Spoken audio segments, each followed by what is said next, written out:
Family ആയിട്ട് കണ്ട് enjoy ചെയ്യാൻ പറ്റും. നന്നായിരുന്നു. കോമഡി ഒരുപാട് ചിരിക്കാനുണ്ടോ? കോമഡിയാണ്. എങ്ങനെയുണ്ടായിരുന്നു?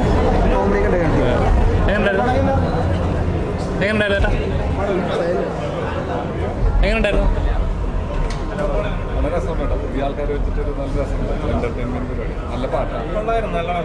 നല്ല എന്റർടൈനിങ് ആയിട്ട് നല്ല പടം. എങ്ങനെയുണ്ടായിരുന്നു? ചേട്ടാ എങ്ങനെയുണ്ടായിരുന്നു? നല്ല എന്റർടൈനിങ് മൂവിയാണ്. ഫീൽ ഗുഡ് മൂവിയാണ്. നല്ല രസമായിട്ട് എല്ലാവരും അടിപൊളിയായിട്ട് ചെയ്തിട്ടുണ്ട്. Anyway it's a must watch. മനസ്സാവാത്ത ഒരു കോമഡി റൊമാൻറ്റിക് സിനിമയാണ്. ഇപ്പോൾ കള്ളന്മാരുടെ ഡയലോഗ് പറയുന്ന സിനിമയാണ്. മീശമാധവന് ശേഷം കള്ളന്മാരുടെ മികച്ച എൻ്റർടൈൻമെൻറ്റാണ്. ദിലീഷ് പോത്തൻ ശക്തമായിട്ട് അഭിനയിച്ചു. പിന്നെ പ്രശാന്തൊക്കെ മികച്ചതായിട്ട് അഭിനയിച്ച ഒരു എൻ്റർടൈൻമെൻറ്റ് സിനിമയാണ്. ഒരു കൊച്ചു നല്ല സിനിമ. ആക്ടേഴ്സ് എല്ലാവരും നന്നായി തന്നെ പെർഫോം ചെയ്തിട്ടുണ്ട്. കുറേ സുഹൃത്തുക്കളൊക്കെ ഉണ്ട്. അപ്പോൾ എല്ലാവർക്കും എല്ലാ ആശംസകളും അറിയിക്കുന്നു. ദിലീഷേട്ടൻ നമ്മൾ സാധാരണ കണ്ടുവരുന്നത് ഡിഫറെൻ്റ് ആയിട്ടുള്ളൊരു രീതിയിലാണ് അദ്ദേഹം പോർട്രേ ചെയ്തിട്ടുള്ളത്. ഫാമിലി കുട്ടികളൊക്കെ ആയിട്ട് വരാൻ പറ്റുന്ന ഒരു കൊച്ചു നല്ല cinema.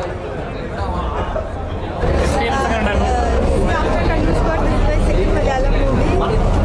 If you are enjoying, then we are success. I enjoy a lot. But now you have to say.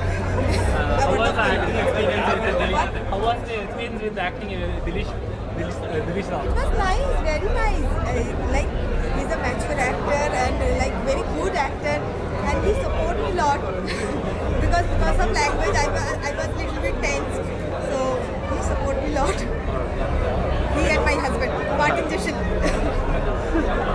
Can you say any Malayalam dialogue in the movie? From this movie? This movie. Tukam enna kaanum. More like it's a smallest dialogue. That's why. Thank you so much. അത് ചിരിക്കാൻ നമുക്ക് പിന്നെ നമ്മുടെ കലാഭവൻ പിന്നെ കാണാൻ പറ്റി. കാരണം അതേ വേറോട്ടുമായിട്ട് ഇപ്പോൾ നമുക്കിപ്പോൾ ഈ സിനിമയിലൂടെ കാണാൻ പറ്റും. എന്തായാലും നല്ലൊരു കോമഡി പടമാണ്. ഫാമിലിയായിട്ട് എല്ലാവരും കൊണ്ട് കാണുക, ഈ പടത്തിനെ വിജയിപ്പിക്കുക. കാരണം അത് ചെറിയ പടമാണെങ്കിലും പിന്നെ നമ്മുടെ ദിലീഷ് പോത്തൻ സാർ നന്നായിട്ട് അഭിനയിച്ചു. അതിൻ്റെ മ്യൂസിക്കും എല്ലാം നല്ല ഫാമിലിയായിട്ട് എല്ലാവരും കാണും. നല്ലൊരു അഭിപ്രായം പറയാം. Thank you. നല്ല എക്സ്പീരിയൻസ് തന്നെയായിരുന്നു. പുതിയ ഒരു ഫീൽഡാണ്. സോ നല്ല എക്സ്പീരിയൻസ് ആണ്. മുന്നോട്ട് ഇനി പ്രതീക്ഷിക്കുന്നു ഇനിയും ഉണ്ടാവട്ടെ.